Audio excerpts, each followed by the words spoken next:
નાયક Rupabhai stage ઉપર બેસે.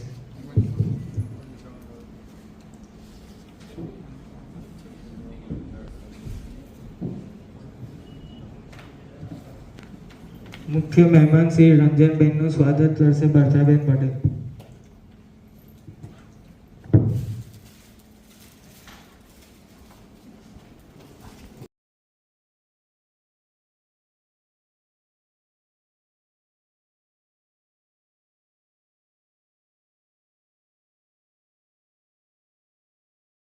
પ્રગટ્યવાદ માટે મહા અનુભવનો થઈશું.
તાલુકા પંચાયત પ્રમુખ શ્રી રંજનબેનનું આપણે સ્વાગત કરીએ છીએ મસૂદ ખાતા દ્વારા, તેમજ આપણી જે મંડળીના પ્રમુખો અને એમના સભાસદો વતી હું અમને આજે આ કાર્યક્રમમાં આવકારું છું. ટીંબા ગ્રામ પંચાયતના પ્રમુખ શ્રી રંજનબેન તથા રમણભાઈ અને નાયકભાઈ, આ સૌ આજે અમારા આ કાર્યક્રમમાં ઉપસ્થિત રહ્યા છો એ બદલ મસૂદ ખાતા તરફથી આપ સૌને અમે આવકારીએ છીએ અને આપનો આભાર માનીએ છીએ. આજનો આ દિવસ જે છે એક દિવસીય તાલીમ, જેની અંદર સરકારશ્રીની બહુ બધી યોજનાઓ જે મસૂદ માટે અમલમાં છે અને એ છેવાડાના માનવી સુધી પહોંચતી નથી. એ માટે આપણા માનનીય મંત્રી શ્રી રાઘવજી સાહેબે એક નિવેદન કર્યું અને એક સૂચના આપી કે આપ એવા લોકોને, ગામડાના છેવાડાના જે લોકો છે એ લોકોને મત્સ્યોદ્યોગ ખાતાની યોજનાઓથી માહિતગાર થાય એ માટે એક આવા કેમ્પોનું આયોજન કરો અને સર્વને મત્સ્યોદ્યોગની કઈ કઈ યોજનાઓ અમલમાં છે એ બાબતે એક જ્ઞાન આપો. એ માટે આ એક દિવસીય ગોષ્ઠીનું આપણે આયોજન કરેલું છે. તો અત્રે ઉપસ્થિત સર્વે મત્સ્ય ખેડૂતોને અમે આવકારીએ છીએ. મત્સ્યોદ્યોગ ખાતાની યોજનાઓની આપણે વાત કરીએ તો આપણા લોકલાડીલા વડાપ્રધાન શ્રી નરેન્દ્ર મોદી સાહેબ જ્યારે વડાપ્રધાન બન્યા છે ત્યારથી મત્સ્યોદ્યોગને અલગ આયામમાં લઈ જવા માટે તેમણે મત્સ્યોદ્યોગ ખાતાને એક નવું ખાતા તરીકે અસ્તિત્વમાં લાવે છે. એમના પહેલાં મેડમ આપણે વાત કરીએ તો મત્સ્યોદ્યોગ ખાતું અલગ ખાતું નહોતું. એક ખાતાની અંદર આપણે પશુપાલનની અંદર મત્સ્યોદ્યોગ ખાતું એક નાના ખાતા તરીકે કામ કરતું હતું, પરંતુ વડાપ્રધાન શ્રીની દીર્ઘદ્રષ્ટિના કારણે આપણે મત્સ્યોદ્યોગને એક અલગ ખાતા તરીકે અસ્તિત્વમાં લાવી શકાય છે. આજે 140 કરોડથી પણ વધારે વસ્તી થઈ રહી છે, ત્યારે આજનો ગુજરાત સમાજ આપણે આજે વાંચ્યું છે તેની અંદર એક કટોકટી ભૂખ બાબતમાં એક મસ્ત લેખ આવે છે કે જો આ ભૂખ છે એને આપણે ઠાળવી હોય તો દરેકને અન્ન મળવું જરૂરી છે.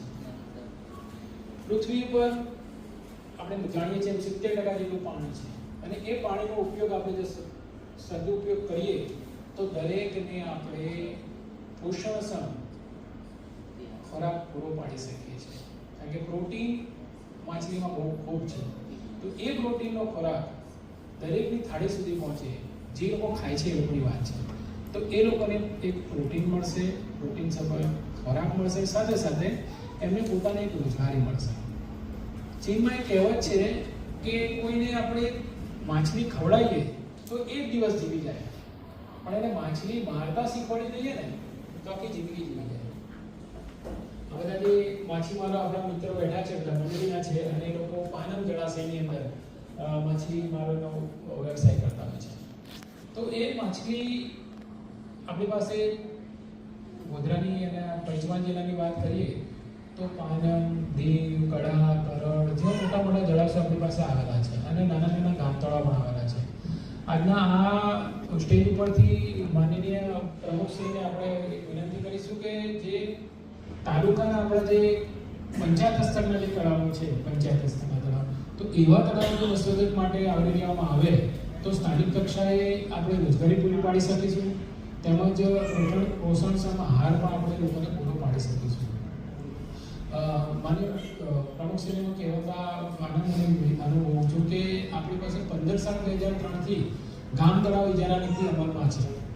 તો સરકારશ્રી દ્વારા જે પંચાયત પોતાના સ્તરના ગામ તળાવો મસૂદત પ્રવૃત્તિમાં આપવામાં આવતા હોય તેઓ જો પોતાના ઠરાવો મોકલી આપે તો આપણે એવા જે તળાવો છે એની હરાજી કરીએ છીએ, અને હરાજીના અંતે એને જતા બહાર બેસી જાવ. એની ખુરશી ભાઈ એક ખુરશી આપો, આ ખુરશી આપી દો છે જગ્યા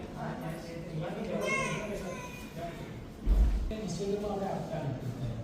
જો એવા ગામ તળાવ આપણે મસૂદતમાં આપીએ તો સર એનો એક મોટો ફાયદો એ થશે કે જે ગામ તળાવ જશે એની 90% રકમ આપણે પંચાયતને પાછી આપીએ છીએ એના પોતાના વિકાસ માટે. તો ધારો કે કોઈ તળાવ લાખ રૂપિયામાં જાય તો એની અંદરથી આપણે 90,000 રૂપિયા તો પંચાયતને પાછા આપીશું દર વર્ષે. જે રકમ ઉપજશે એના 90% આપણે પંચાયતને પાછા આપીશું. તો આપશ્રી એમાં થોડોક ઇન્ટરેસ્ટ લેશો તો આવા તળાવ આપણે ગોધરા તાલુકાની અંદર બહુ બધા તળાવો આવેલા છે. એ દરેક તળાવો લેવામાં આવશે તો એક આપણું અલગ રાજ્ય કક્ષાએ આપણે કલર સ્ટેટસ બનશે કે આટલી બધી પાણીની આપણી પાસે વ્યવસ્થા છે, પૂરતું પાણી છે, અને એની અંદર જો વ્યવસાય કરવામાં આવે તો ચોક્કસ તેનો લાભ થશે. હવે આપણે વાત કરીએ કે યોજનાઓની, તો પ્રથમ આપણે રાજ્ય કક્ષાની યોજનાઓની જો વાત કરીએ તો રાજ્ય કક્ષાની યોજનાઓની અંતર્ગત મચ્છીને ઉત્પાદનથી લઈ અને એને માછલીને બજાર સુધી વેચવા સુધીની દરેક યોજનાઓ અમલમાં છે. અને એની અંદર પણ જ્યારે કેન્દ્ર સરકારે પ્રધાનમંત્રી મત્સ્ય સંપદા યોજના 2016ની અંદર લોન્ચ કરી અને તે સમયથી અત્યાર સુધીની અંદર એની અંદર બહુ બધો આપણને લાભ આપવામાં આવે છે. 20,000 કરોડ રૂપિયાની આ યોજના છે, 20,000 કરોડ રૂપિયા. અને એની અંદર પણ ગુજરાતને પાસે આપણે જો 1600 કિલોમીટરનો દરિયા કિનારો છે અને આપણી પાસે લગભગ 2.4 લાખ હેક્ટર જેટલો પાણીનો વિસ્તાર છે, મીઠા પાણીનો.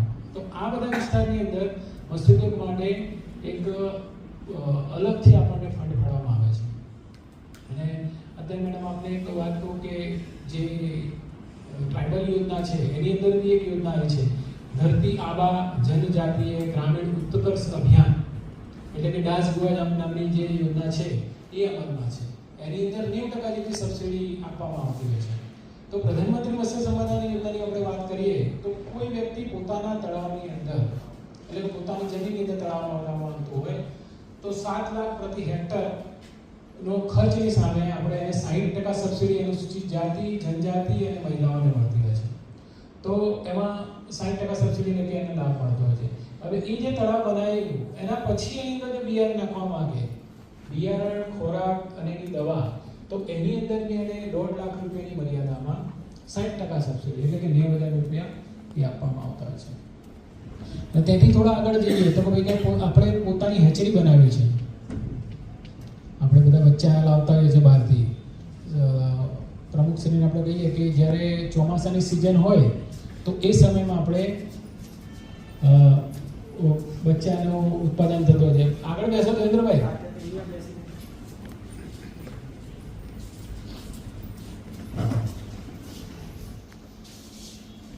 દેવેન્દ્રભાઈ ને જ્યોતિભાઈ નામ.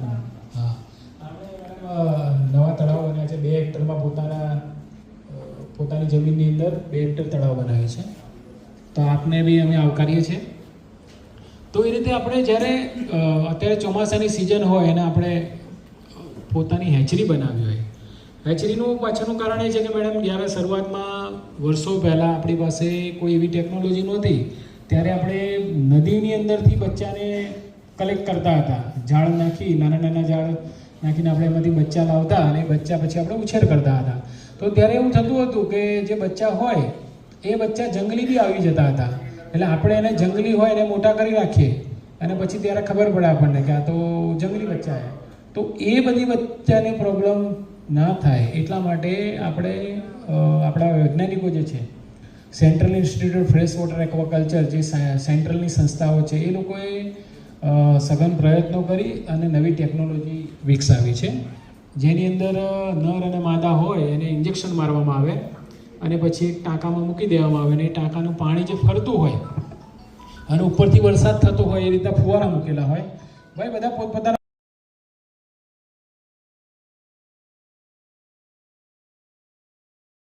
બચ્ચા મૂકતા હોય, ઈંડા મૂકે પહેલે અને એ ઈંડા 24 કલાક સુધી એને એમ તો 72 કલાક સુધી ફેરવવાના હોય પણ 24 કલાક પછી એની અંદરથી ઈંડામાંથી બચ્ચું બહાર નીકળે. એને જે બચ્ચું બહાર નીકળે આપણે એને સ્પોન કહીએ છીએ. તો અત્યારે સામાન્ય રીતે આપણી પાસે જે હેચરીઓ છે ગુજરાતની અંદર એ 7 જેટલી હેચરી છે, એમાં 5 સરકારની છે ને બીજી 2-3 જેટલી હેચરીઓ નવી બની રહી છે. એટલે એ હેચરીની અંદરથી આપણે બચ્ચા લાવીએ છીએ. હવે એક ml ડ્રોપ હોય તો એની અંદર 550 નંગ બચ્ચા હોય 1 ml ડ્રોપમાં. એટલે તમે વિચારો કેટલી નાની સાઈઝના બચ્ચા થાય. એ બચ્ચાને આપણે ઉછેર કરીએ અને એમાંથી પછી ફ્રાય કરીએ, ફિંગરલિંગ કરીએ અને પછી એ બજાર સુધી વેચાય. તો એ હેચરી બનાવ્યા પછી આપણે આપણું જે તળાવ તૈયાર થઈ ગયું છે એની અંદર આપણે ફ્રાય ટુ ફિંગરલિંગ તૈયાર કરીએ છીએ. અને એટલા માટે મેડમ અમારી પાસે એક યોજના એવી છે કે જો કોઈ વ્યક્તિ પોતાના તળાવની અંદર નહીં તો ભાઈ આપણે પોતાના બી હસ્તકના તળાવો છે એની અંદર ઉછેર કરવા માંગતો હોય તો એની અંદર યોજના એવી છે કે કોઈ એવા વ્યક્તિ હોય કે જે અમારી સર દરેક બધી અમારી યોજના છે ને આ ખેડૂત પર ઉપલબ્ધ છે. આમાંથી કોઈ વ્યક્તિ અમારા ઓફિસમાં આવવાની જરૂર રહેતી નથી. એણે ફક્ત આ ખેડૂત ખોલવાનું છે, એમણે પોતાનું લોગિન બનાવી દેવાનું છે અને એમાં અરજીઓ કરવાની હોય છે. તો એવી મત્સ્ય ઉછેરની અરજીઓ છે એની અંદર પ્રથમ સ્ટેજ આવે છે સ્પોન ટુ ફ્રાય. તો એમાં એક વ્યક્તિને આપણે 3 લાખ જેટલા સ્પોનના બચ્ચા આપીએ છીએ અને એ બચ્ચાને 20 થી 25 દિવસની અંદર ઉછેર કરી અને આપણને પરત આપે. તો 1000 પરત બચ્ચા જે આપણને મળે 1000 આપણે એને 90 રૂપિયા સહાય ચૂકવી હોય છે. તો એ રીતે આપણે જે 3 લાખ બચ્ચા આપેલા એની આપણે રિકવરી 30% કરીએ તો 90,000 જેટલા બચ્ચા આપણને મળતા હોય અને 90,000ના ત્યારે 90 રૂપિયા લેખે આપણે ભાગ કરીએ તો લગભગ 8100 રૂપિયા જેટલું એને મહેનતાણો ફક્ત 25 દિવસની આસપાસ મળી જાય. અને પછી એની પછી બીજું સ્ટેજ આવે કે ફ્રાય ટુ ફિંગરલિંગ. તો ફ્રાય ટુ ફિંગરલિંગની અંદર એક વ્યક્તિને આપણે 2 લાખ ફિંગરલિંગ ફ્રાય આપીએ છીએ અને એ 2 લાખ ફ્રાયની અંદર ઉછેર કરે 60 દિવસનો ઉછેર થાય અને એની અંદરથી પાછા આપણને પરત આપે ત્યારે 260 રૂપિયા જેટલું મહેનતાણોને મળતું હોય. એટલે આ રીતે અલગ અલગ સ્કીમની અંદર સર અમારી પાસે કેવું છે કે જ્યારે વ્યક્તિ મત્સ્યોદ્યોગ એક એવું ખાતું છે કે જેમાં વ્યક્તિ 18 વર્ષનો થાય ત્યારથી એને રોજગારીનું આપણે આપીએ છીએ. અનુસૂચિત જાતિના જો કોઈ ભાઈઓ હોય તો થી લઈ અને માછલીને બજાર સુધી વેચવી એ બધી બાબતોનો આપણે એને માર્ગદર્શન આપતા હોઈએ છીએ. તો આપણે વાત કરીએ તો આપણી પાસે આ સ્પોન ટુ ફ્રાય ટુ ફિંગરલિંગની યોજનાનો આપણે અમલ કરી લીધો. એના પછી જે લોકોએ તળાવો રાખ્યા છે એમાં અનુસૂચિત જાતિ જનજાતિની મંડળીઓ હોય, વ્યક્તિગત ધોરણે હોય તો એ લોકોને આપણે મેડમ 100%ની સહાયથી આપણે બચ્ચા આપતા હોઈએ છીએ. અને જે બહેનો છે એને આપણે 60% સબસિડીથી બચ્ચા આપતા હોઈએ. હવે 1 હેક્ટરે આપણે જે 8000 જેટલા ફિંગરલિંગ એમને પૂરા પાડવામાં આવે છે. 20 હેક્ટર સુધીનો જો તળાવ હોય તો એને 8000 ટન નાખવામાં આવે અને 21 હેક્ટરથી લઈને 60 હેક્ટર સુધી થાય તો 4000 ટન બચ્ચા 1 હેક્ટરે આપવામાં આવે છે. અને 60 હેક્ટર 61 હેક્ટરથી 300 હેક્ટર સુધી હોય તો 250 ટન 2,500 ટન નાખવામાં આવે. એટલે આ રીતે અલગ અલગ સ્ટેજ પ્રમાણે નાખવામાં આવે છે. પછી કોઈ વ્યક્તિ એવું હોય કે જેને ખરેખર મત્સ્યોદ્યોગ કરવો છે પણ એની પાસે એટલા પૈસા નથી અને એની આજુબાજુ કોઈ તળાવ હોય, નદી હોય કે ત્યાંથી મચ્છીમારી કરી શકે એવું હોય તો આપણે એ લોકોને પકડીયા સહાય આપીએ છીએ. એની અંદર 90% સબસિડી છે. ફક્ત 1500 રૂપિયા ભરે અને એક લાયસન્સ લે 150 રૂપિયામાં, એટલે કે 1650 રૂપિયાના ખર્ચની અંદર આપણે એમને સાયકલ, ઝાડ અને ઇન્સ્યુલેટેડ બોક્સ આપીએ છીએ, જેના કારણે પોતે પગભર થઈ શકે. એટલે મત્સ્યોદ્યોગની યોજનાઓની અંદર દરેક બાબતે અને દરેક સમાજના લોકોને આવરી લઈ અને એક વિકાસ માટે આખો રોડમેપ તૈયાર કરવામાં આવે છે. એવી કોઈ યોજના નથી કે જે મત્સ્યોદ્યોગની અંદર આપણે આવરી ના લીધી હોય. આપને જો મત્સ્યોદ્યોગ બાબતમાં કોઈ વિચાર આવે અને આપ એ નવી બાબતો અમને કહેશો તો અમે એ બાબતે ઉપર સરકારશ્રીમાં રજૂ કરીશું અને એ નવી યોજનાઓ પણ અમલમાં આવશે. ત્યાર પછી થોડું આગળ આપણે જઈએ તો બહેનો જે છે એ લોકો એમ વિચારે કે તળાવ બી નથી, એવા કેવા ગામડા છે કે જેની અંદર તળાવ ના હોય, કંઈ ના હોય, પણ ત્યાંથી મોટો રોડ પસાર થતો હોય તો આપણે મચ્છી કટિંગ કરીને પણ આપણે વેચી શકીએ. બરાબર? તો એ રીતે આખું આપણે એક આયોજન થઈ શકે. એટલે મચ્છી વેચવા માટે પણ બહેનો માટે આપણી પાસે રેકડીની યોજના છે કે 50% સબસિડીથી કોઈ બહેને રેકડી લેવી હોય તો 10,000ની કિંમતની રેકડી આવે, એની અંદર 50% સબસિડી મળવા પાત્ર થાય. રેકડી છે, વજન કાંટો છે, એની અંદર ઇન્સ્યુલેટેડ બોક્સ છે, આ બધાનો પેકેજ જે છે એ આપણને 19,000 રૂપિયાની અંદર કિંમતનું હોય અને 50% સબસિડી મળવા પાત્ર થાય. એ વસ્તુ લઈ અને આપણે હાઈવે ત્યાંથી પસાર થતો એવી જગ્યાએ વેચી શકો છો મચ્છી. એનાથી થોડા આગળ જઈએ તો વેલ્યુ એડિશન માટે પણ છે. પ્રધાનમંત્રી મત્સ્ય સંપદા યોજનાની અંદર મેડમ શરૂઆત થઈ કે જે રીતે ઉછેરથી લઈ નાના બચ્ચા તમે બનાવવાના લઈ અને મોટા સુધી મોટા જળાશયો જે છે એની અંદર આપણે 100 mm બચ્ચું સ્ટોક કરવા માટે 3 રૂપિયાનું એક નંગ એ રીતે એની અંદર સ્ટોકિંગ કરીએ તો એમાં પણ સહાયની યોજના છે. 60% લેખે સહાય આપવામાં આવતી હોય છે. જો કોઈ વ્યક્તિ એમ કે સાહેબ મારે તો અહીંયાથી મચ્છી લઈ અને બીજા સારો ભાવ મળે એટલે સુરત કે અમદાવાદ કે આપણે આગળ કોઈ વડોદરા જેવા સિટીમાં મારે વેચવા જવું છે તો એની અંદર આપણે ઇન્સ્યુલેટેડ વાહન આપીએ છીએ. ઇન્સ્યુલેટેડ વાહનની અંદર 60% સબસિડી આપવામાં આવતી હોય છે. તો એ લગભગ 12 લાખનું પેકેજ હોય એમાં 60% સબસિડી આપવામાં આવે છે. એનાથી આગળ કોઈને એમ કરવું કે મારે રેફ્રિજરેટેડ વાહન લેવું છે, જેમાં આઈસ્ક્રીમ વાળાની લારીઓ પર પેલી રામાયણ ફરે છે એવી રેફ્રિજરેટેડ વાહન લઈ પણ આપણે કરી શકો છો. પછી હાલમાં નવી ટેકનોલોજી મેડમ આવેલી છે કે જેની અંદર કેજ કલ્ચર કરવામાં આવતું હોય છે કે તળાવની અંદર ફોટો જો ફોટો જે છે તો એવા ટેન્ક બાંધી અને એમાં ઉછેર કરવામાં આવતો હોય છે. તો એની અંદર બી સરકારશ્રીએ યુનિટના 3 લાખ રૂપિયા રાખેલા છે અને 1 કેજીની અંદર લગભગ 3,500 બચ્ચા નાખવામાં આવે અને એમાં મોર્ટાલિટી બહુ નહીવત થતી એટલે 3,500ની સામે આપણે 3,000 બચ્ચા જીવતા રહે અને 3,000 બચ્ચા 1 કિલોના થાય એટલે 3,000 કિલો 1 કેજમાંથી ઉત્પાદન મળે. એટલે સરકારે બધી વીમા છે કોઈના જૂથ વીમામાં કોઈ લે ફોર્મ ભરાય છે.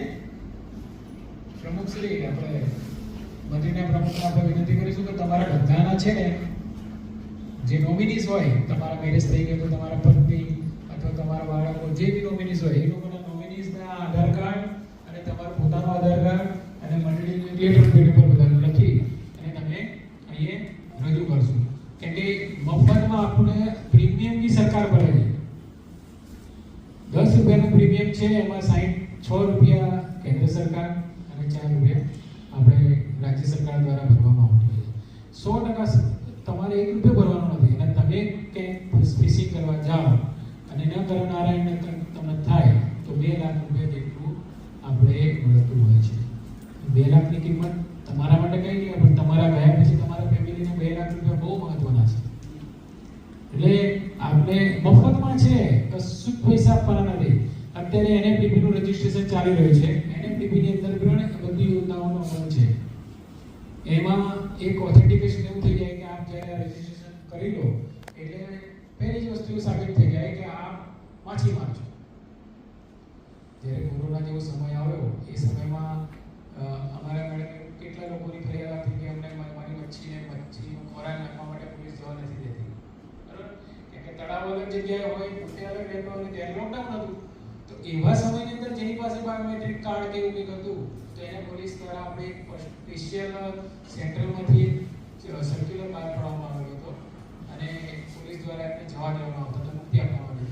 તો તમારી પાસે જો આવા આજે રજીસ્ટ્રેશન થઈ રહ્યું છે, રજીસ્ટ્રેશન વાળું સર્ટિફિકેટ હશે તો ભવિષ્યમાં કોઈ આવો કોઈ પ્રોગ્રામ થાય, કોઈ વસ્તુ નકારાત્મક કશું થવું ના જોઈએ. આપણે એવી છે કે આવી આપત્તિ વિશ્વમાં કોઈ જગ્યાએ ના આવી જોઈએ, પણ કદાચ આવે તો એ સમયની અંદર આપણી પાસે આવું કંઈ હશે તો આ એક ઓથેન્ટિકેટ માછીમાર છો એવું સાબિત થશે અને આપણે કોઈ બીજી કનડગત થશે. હવે એની થોડું આગળ જઈએ કે આપણે મચ્છી થઈ અને એને આપણે વેચવી છે બજારમાં, તો બજારમાં વેચવા માટે આપણે વાનગી આપી દીધી અને એને ઇન્સ્યુલેટેડ વા નાખી, રેફ્રિજરેટેડ વા નાખી. પછી કોઈ એવું વિચારે કે મારે તો ના, મારે પોતા જ પ્રોસેસિંગ કરવું જોઈએ. કારણ કે આપ સોમનાથ બાજુ ગયા હોય, વિરાવળ બાજુ ગયા હોય, ત્યાં બહુ બધી ફેક્ટરી, પ્રોસેસિંગ ફેક્ટરી છે, પણ ત્યાં દરિયો છે. દરિયાની અંદર કેટલી બોટો હોય, આપણી પાસે 7,000 બોટો નોંધાયેલી છે. નોંધાયેલી બોટોની વાત કરું તો એ લોકો જે મચ્છી લાવે છે એનું પ્રોસેસિંગ થાય છે. પણ અત્યારે મધ્ય ગુજરાતની વાત કરીએ તો મહેસાણા જિલ્લો, અરવલ્લી જિલ્લો અને આપણે નર્મદા જિલ્લો, આવા બધા જિલ્લાની અંદર આપણે કેક રોસ્ટ આપે છે. કેકની અંદર એટલું વિપુલ પ્રમાણમાં ફંગેસિયસ માછલી હોતી હોય અને એ માછલીનો એક બેનિફિટ કહું કે એની અંદર એક જ સિંગલ કાંટો હોય. જેની પાસે પૈસા છે ને એને કાંટાની બીક લાગે, મચ્છી ખાવી છે પણ બીક શેની લાગે?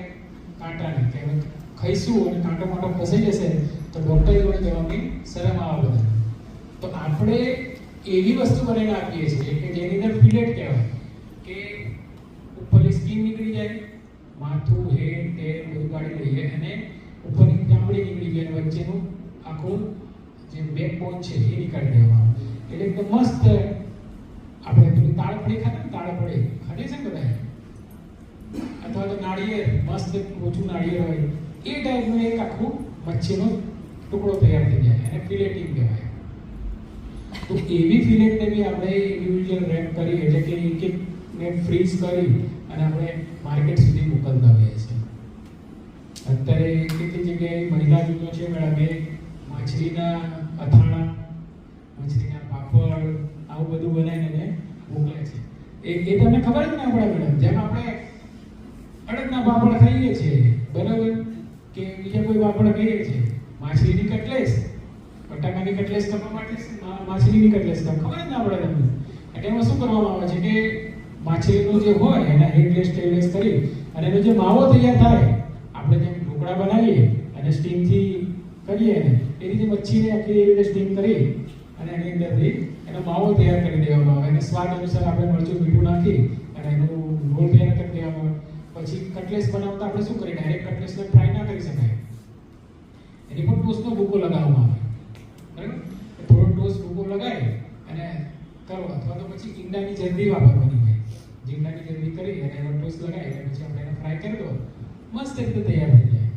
અને જે ખાય છે એના માટે વાત જો એવું જરૂર નથી. આપણે તમાકુની ખેતી કરતા હોય તો તમાકુ ખાવું જરૂરી છે? જરૂરી નથી. તમાકુ ના બી કહીએ આપણે બરાબર. તો એ રીતે મચ્છી માટે હું તમને કહું છું કે આપણે મચ્છી ખાવી નથી. તમે નહીં ખાવ તો ફાયદો બીજા લોકો બરાબર, પણ તમે ઉત્પાદન તો કરી શકો. કુદરતે આપણને એવા વિસ્તારમાં જન્મ આપ્યો છે કે જ્યાં પુષ્કળ પ્રમાણમાં પાણી છે અને મછલી જલતી રાની જીવન ઉસકા પાણી બરાબર. તો એનો આપણે સદુપયોગ કરી અને એમાંથી 2 રૂપિયા ના કમાઈ શકીએ. આ મત્સ્ય ઉદ્યોગ કેવો વ્યવસાય છે કે પૂરક વ્યવસાય છે બરાબર. તમે તમારો જે બી ધંધો ચાલુ હોય, તમે જાઓ ફેક્ટરીમાં જતા ફેક્ટરી જાઓ, તમે કોઈ બિઝનેસ કરો બિઝનેસ કરો, મચ્છીને તળાવમાં નાખી દીધી, પછી આપણે મચ્છીને જોવા જવાની જરૂર નથી. ચોરી ના થાય જુઓ, પણ આપણી એક બી મછલી ઝાડ પર ચડવાની નહીં કે બહાર જતી નહીં રહેવાની બરાબર. ફરવા માટે ઢોર તમે રાખશો, બકરા કે કોઈ બી વ્યવસાય કરશો, કેટલ કોઈ પશુ રાખશો તો પશુ તમારે ચરાવવા લઈ જવું પડશે અથવા બહાર ફરાવવા લઈ જવું પડશે. કોઈ વાર છટકી જાય, જતું રહે, માછલી આપણે એવી જશે નહીં. એટલે આ એક પૂરક વ્યવસાય છે. તમે તમારા પોતાના વ્યવસાયની સાથે સાથે આનો ધંધો કરી શકો. થોડું આગળ આપણે જઈએ કે આપણે ગોધરા જેવા સિટીમાં રહેતા હોય, આજુબાજુ 100 કિલોમીટરના વિસ્તારની અંદર અમદાવાદ છે, વડોદરા છે, તો લોકોને અત્યારે છે ને એક્વેરિયમનો બહુ શોખ છે, રંગીન માછલી બરાબર. પોતાની ઓફિસોની અંદર રંગીન માછલી રાખવાનો શોખ હોય, હોસ્પિટલોની અંદર રંગીન માછલીનો એક્વેરિયમ હોય. તો એના માટે પણ વ્યવસાય છે. રંગીન માછલી માટે આપણે બેકયાર્ડ હેચરી, એટલે આપણો જે વાડો હોય ને, આપણી જમીન હોય એની અંદર વાડો બનાવવાનો, એને 1 લાખ રૂપિયા સહાય મળે સરકારમાંથી. તમારે 2 ટાંકી મૂકવાની, એની અંદર જે રંગીન માછલીઓ છે, રંગીન માછલીમાં આપણે કઈ કઈ ખબર છે કોઈને? એકાદી નામ છે ગોલ્ડફિશ, બધાને ગોલ્ડફિશ ખબર હોય બરાબર. ટાઈગર છે, ગોલ્ડફિશ છે, ગપ્પી છે બરાબર. બધી બહુ બધી જાતિ અલગ અલગ આવતી હોય છે. સ્વોટ ટેલ છે બરાબર. બધી સારી દેખાય. અને એવું કહેવામાં આવે વાસ્તુશાસ્ત્ર પ્રમાણે કે તમે તમારા ઘરની અંદર માછલી રાખો તો જે અમુક ખરાબ છાયો હોય ને કે જે કહેવાય એ નાશ થાય બરાબર. તમારી ઉપર કોઈ ઘાત આવતું હોય તો એ માછલી પોતે લઈ લે એવું કહેવાય છે. આ મારું નિવેદન નથી, એવું છે, શાસ્ત્રોમાં કીધેલું છે ને આપણે માની લઈએ. તો એ રીતે તમે મચ્છી ધારો કે આપણે તો રાખવી નથી પણ જે લોકો રાખ્યા છે એવા લોકોને તમે મચ્છી આપો તો શું થશે? એવા એક્વેરિયમ બનાવો. એક્વેરિયમ બનાવવાની ટ્રેનિંગ બી લેવામાં આવે છે કે તમે કાચના એક્વેરિયમ કે અત્યારે તો બહુ આધુનિક એક્વેરિયમ બનતા થઈ ગયા છે. ચાઇનીઝ એક્વેરિયમ તૈયાર આવે પ્લાસ્ટિકના મસ્ત કે એકદમ ફેબ્રિકેટેડ અને લાગેલી ડિઝાઇન. તો એવા એક્વેરિયમ જે રાખશે એ પોતે તો સાફ કરવાના નહીં. આપણે ઘરમાં આરો રાખીએ છીએ, આરોની સર્વિસ માટે માણસ બોલાવવો પડે ને. વર્ષે જ્યારે આપણે આરોના પૈસા આપવા છે 2500 રૂપિયાનું પેકેજ અત્યારે ચાલે કે 2500 રૂપિયામાં 3 વખત આવી અને આરોની સર્વિસ કરી જાય, એના ફિલ્ટર ચેન્જ કરી જાય. તો આપણે એ બી વસ્તુ એ કરી શકીએ કે આપણી પાસે એક્વેરિયમ છે જેને આપણે ડોક્ટર એક્વેરિયમ આપ્યું કે ડોક્ટર એક્વેરિયમ અને એક્વેરિયમનો મોટો ફાયદો આપણને તમને કહું કે તમે ધારો કે આપી દો ને અને એનો ખોરાક આપશો ને તો એ શું કરશે ખબર? ઘરમાં 4 જણા છે ને તો 4 જણા થોડો થોડો ખોરાક નાખતા હશે બરાબર. એટલે માછલીનો ખોરાક કેટલો જોઈએ એ બી જરૂરી છે.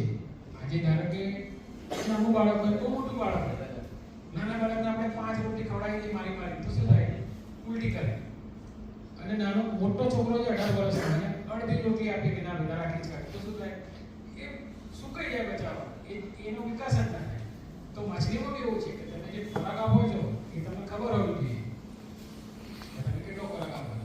એક્વેરિયમની અંદર લગભગ શું કરતા લોકો કે એક્વેરિયમની જો ખોરાક તમે જોયો બધાય ભાઈ માછલી ઘરની બાજુ મસ્ત કલરિંગ દાણા આવે, એના દાણા બી કલરિંગ હોય જે આપણે થોડા નાખી દઈએ એટલે માછલી ખાય નહીં વર્ષના.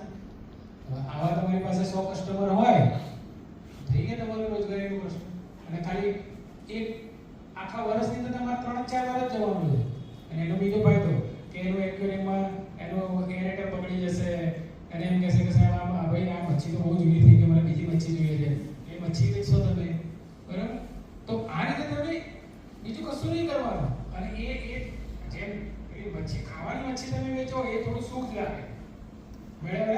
આમ ચેન્જ કરી કે બરાબર. પણ આજે એક્વેરિયમની મચ્છી છે તો એ બોલાને ગમે સફાઈ માટે આવતો તો ખૂબ મચ્છી મરી જતી શું થાય કે મેડમ આપણે આપણા વિસ્તાર કરતા વધારે રાખી દઈએ તો કેવું હોય પછી એમાં પછી જોવું બી પડે કે અમુક જોડે અમુક જ રાખાય કે અમે એકબીજાને મારનારી મચ્છી હોય પછી એમાં ઘા વાગી જાય ને તો એમાં ઇન્ફેક્શન થાય મરી જાય એવું મરી ગયા 15 દિવસમાં તો કેટલી બધી મચ્છી મરી ગઈ. ટાઈગર શાર્ક છે ને પાપ તો કશું હતું નહીં બરાબર. મારું તો એક વસ્તુ છે કે આપણે ખેતી બી કરીએ છીએ તો કેટલું પેસ્ટિસાઇડ નાખીએ છીએ. હવે એ બધામાં તો જીવ તો છે બરાબર. આપણે એક જ વસ્તુ સમજવાની કે આપણને ભગવાને આ જીવ આપે છે. કોઈ ઘાત આવતો હોય તો એ પોતે લઈ લે. એટલે જેટલી મચ્છી તમારા પર મરી ને એ તમારો ઘાત એને સહન કરે એમ માનો પોઝિટિવ વિચાર બરાબર. હવે એક રાખી એ પાપ કહેવાય કે નહીં. પણ એમ જ કહું છું કે આપણા સૌ માટે આપણે એક ના રાખાય, 2 રાખો. 2 રાખો તો બચારા વાત કરતા સારું. ફાઈટર છે એટલે એક જ જેવું. ફાઈટર કાઢીને આપણે શાંત રાખીએ. ફાઈટર છે એટલે એક જ જેવું કે છે. બ્લેક વાળી ને એ વધારે ગ્રે વાળી ને બ્લેક વાળી નથી. હા એટલે એ ફાઈટર તો છે એક ફાઈટર. જ જેવું કે છે બહુ. નહીં ને પણ આપણે તમે મોઢું લઈ લો તો આપણે કોઈ છોકરાને રોજગારી મળશે.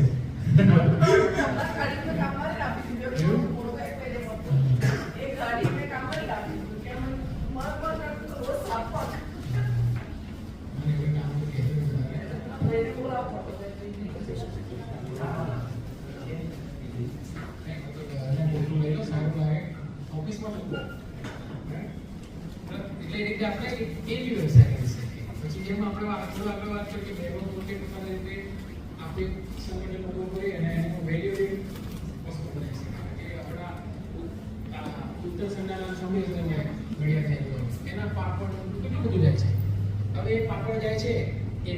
મચ્છીના પગ બી જઈ શકે ફોરેન ના ને લોકોને તો ખાવું જ છે બરાબર હા એ ખાય છે અને ખાવું છે અત્યારે કેવી વસ્તુ થઈ ગઈ કે લોકોને શુદ્ધ અને સારું ખાવું હમણાં સર અમે વિયેતનામ ગયા ને ત્યાં ગુજરાતી જમવાનું નથી મળતું. તો આ જ ખાવું. એટલે વિચારો કે આપણે જ એવા છીએ કે જે આપણે આના થોડું દૂર માનીએ પણ આ જ વસ્તુ જે છે કે જે મને સ્વાદ જ આવે છે. બરાબર એટલે અને આપણા દેશની અંદર બી માણસ કેવું છે કે આપણે જે કહીએ છીએ ગુજરાતી એવું છે કે જેની અંદર 70 થી 75% લોકો વેજીટેરિયન છે ખાલી 20-25% ને 20% ઘરે બનતું હશે ને બીજા 7-8% જે છે એ બહારથી ખાતા હશે અત્યારે શ્રાવણ મહિનો ચાલી રહ્યો છે ત્યારે લોકોને એમ થતું શ્રાવણ મહિનો ક્યારે પૂરો થાય એવા બી આખો સમાજ હોય છે કે શ્રાવણ મહિનો પૂરો થાય એટલે અમે બોલીએ બરાબર તો આ જે પ્રોટીન જે છે ને એનિમલ પ્રોટીન એ બહુ અલગ વસ્તુ છે તમને એનો સ્વાદ જ અલગ હોય આપણે પ્રોટીન બીજા બધામાંથી બી મળે પણ એનિમલ જે પ્રોટીન છે એ એક અલગ પ્રકારનું છે અને મચ્છીની અંદર બી મેડમ આપણે અહીંયા બેઠા ત્યારે વાત કરું કે માછલી ખાવાથી ફાયદા તો મોટો ફાયદો એક તો તમને એની અંદરથી પ્રોટીન તો મળે જ છે એમાં વિટામિન મળે છે એમિનો એસિડ મળે છે બરાબર અને આપણે જે હૃદયને ફાયદો થાય એવા પ્રકારના એની અંદરથી આપણને નીકળી બરાબર અને એની અંદર પોલી અનસેચ્યુરેટેડ ફેટી એસિડ હોય ઉફા તમે બધી એડવર્ટાઈઝ જોતા હશો આપણે આ સોયાબીનની બધી એડવર્ટાઈઝ આવે ને સૂર્યમુખીના ફૂલના એમાં લખે કુફાવાળું બરાબર હવે એ કુફા કે આપણે કુફા આપણી મચ્છીમાં છે પોલી અનસેચ્યુરેટેડ ફેટી એસિડ બરાબર તે આપણા હૃદયને મજબૂત કરે પછી એન્ટી ઇન્ફ્લેમેટરી એટલે કે જે શરીરની અંદર સોજા આવ્યા હોય ને આપણને સોજા ખબર ના પડતા હોય પણ અંદર નથી એ આપણે કોઈ ડૉક્ટરને બતાવવા જઈએ કે સાહેબ આ દુખાય એટલે સોજો હશે તો આ ફિશ ખાઓ તમે તો આ બધું તમે એમાંથી કંટ્રોલ થઈ શકે એટલે એક જ વસ્તુ વિચારવાની જરૂર નથી કે આપણે પાણીમાં મચ્છી નાખીશું ને એમાંથી મોટી થશે અને વેચીશું તો જ પૈસા કમાઈશું અને આગળ બી છે કે ભાઈ તમે આટલી બધી વસ્તુ થશે તો જોડે તમારે શું જોઈશે આઈસ ફેક્ટરી બી જોઈશે તો આઈસ ફેક્ટરી બી તમે કરી શકો પછી આ બધી મચ્છી છે તો એને ખોરાક જરૂર છે તો ફીડ મિલ બનાવો ફીડ મિલમાં સરકાર આપણને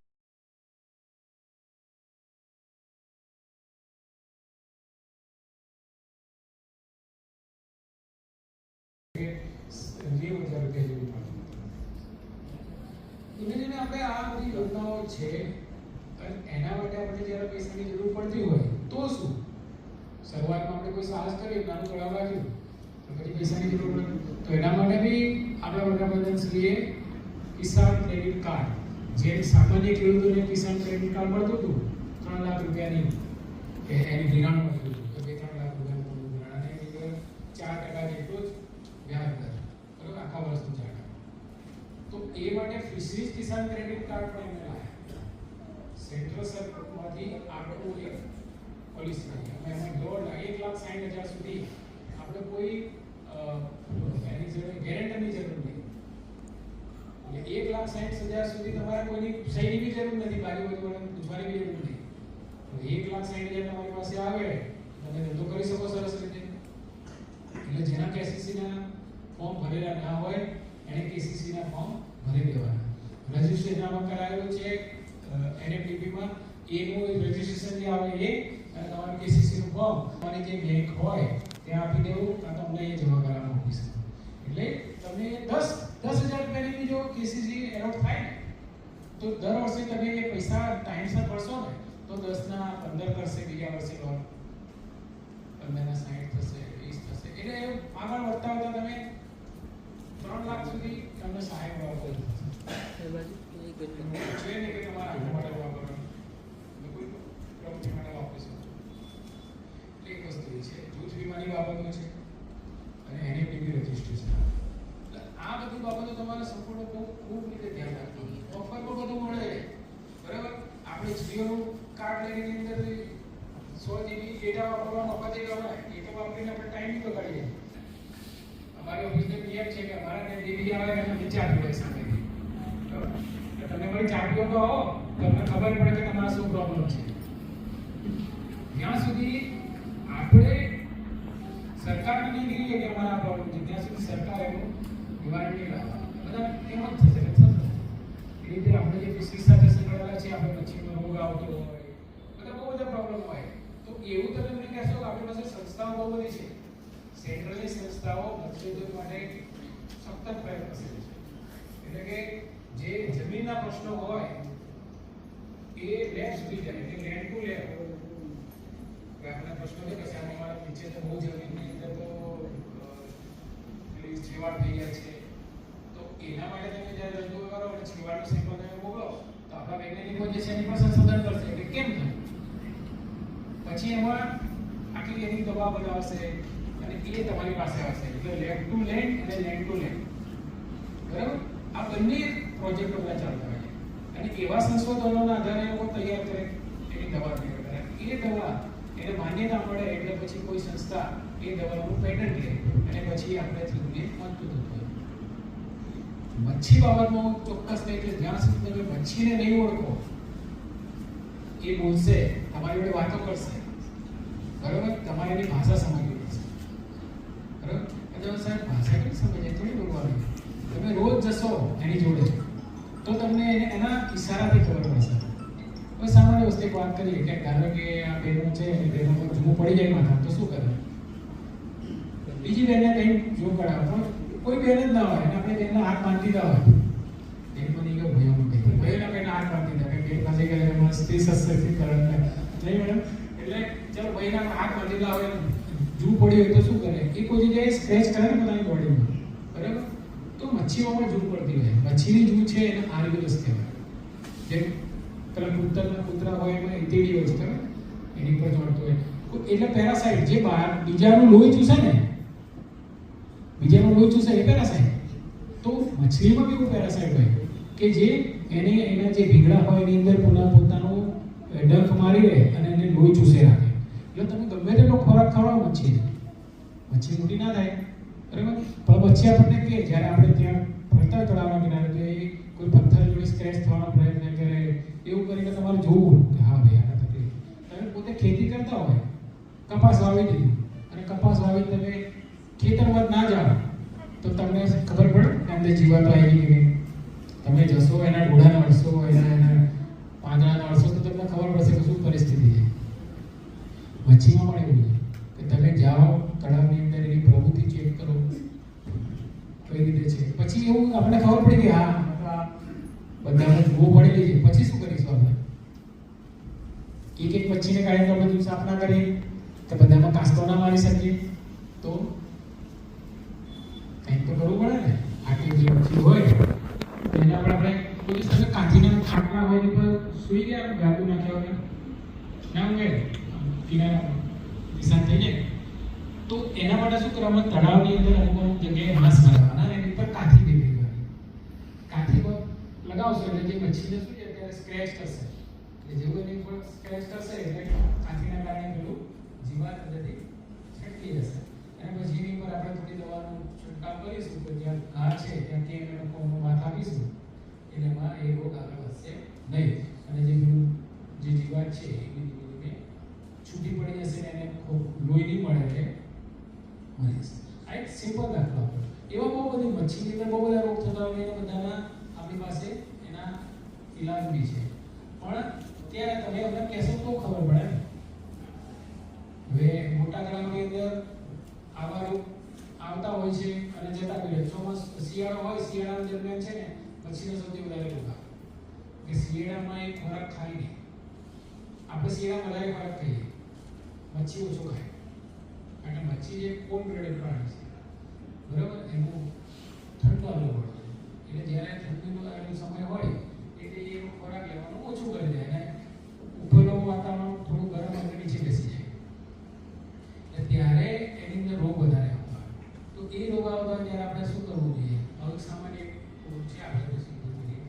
તો હવે સિમ્પલ દાખલો હતો, આપણે શિયાળામાં શું કહીએ વધારે? પહેલાના સમયમાં આપણે ગોળ ખાતા હતા, ગોળ ખાઈએ, ટોપલું ખાઈએ. આપણા પૂર્વજો હતા ને બધા હોશિયાર હતા.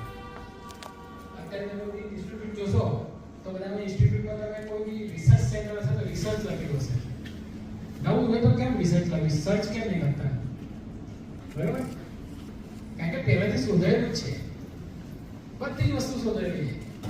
ખાલી એના આપણે નવા પ્રકારમાં આપણે લાવીએ તો શેરડીના જેવા શેરડી રસ કાઢ્યા પછી જે એના વધ્યા હોય બધા શેરડીના બધા ઊંચા એ એને લઈને થેલામાં ભર્યા અને એ થેલા ચારે બાજુ તળાવની આજુબાજુ મૂકી દીધા એટલે એની અંદરથી જે ગરમ પદાર્થ હતો વરસાદમાંથી મને શેરડીમાંથી બને તો એનું વાતાવરણ થોડું બદલાયું અને એની મચ્છીનો વિકાસ થયો એટલે કોઠા સુધી વાત છે એ સિમ્પલ કોઠા સુધના કારણે તમે એને કરી શકો એક બીજી એક વસ્તુ છે કે જંગલની અંદર તળાવ હોય ધારો કે તમારા તળાવની આજુબાજુ કેટલી જગ્યાએ જંગલ હશે અને ત્યાં કોક જગ્યાએ ખબર રીંછ બધા હેરાન કરતા તો રીંછને હેરાન કરતો રીંછથી ભારે શું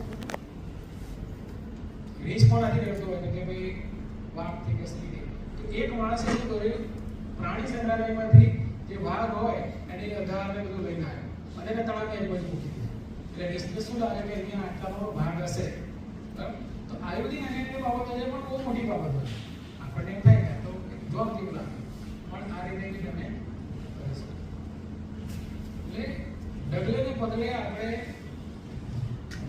પૈસા બહુ મહત્વના છે અને એ પૈસા માટે સરકાર આપણને મદદ કરવા તૈયાર છે પૈસા આપણને બતાવે છે કે 100 રૂપિયા તારા માટે પણ આપણે કઈ રીતે લેવા એ ખબર નથી એટલે આપણે આ યોજનામાં અત્યારે આ એક દિવસ બહુ બધી યોજનાઓ છે પછી આગળ જો વાત કરીએ તો કોઈ વ્યક્તિ એમ કે મારે બાઇક લઈ જવું સાહેબ સાયકલ મારે કઈ યોજના અમલમાં મૂકી શકાય મારે કે જિલ્લા ઉદ્યોગ કેન્દ્રમાંથી શું મળવા પાત્ર થાય મને તો તમારા બાબતનું બધું કહે છે તમારી આના કારણે તમારા આટલી વસ્તુ તમને મળવા પાત્ર મારી બધું જ આપણા ફોનમાં છે બરાબર ગૂગલ દેવ આપણને બધું જ આપી દેશે અને ગૂગલ દેવમાં છોકરાઓ છે એક્ટિવિટી બરાબર એનો છોકરો જોરદાર છે એ તો તમે કહેશો તો બધું લખી દેશે ચેટજીપીટીનો ઉપયોગ કર્યો હોય નહીં કર્યો હોય ઓપન એઆઈ બરાબર એમાં તમે જે કહેશો એ ગૂગલ કરતા વધારે જોરદાર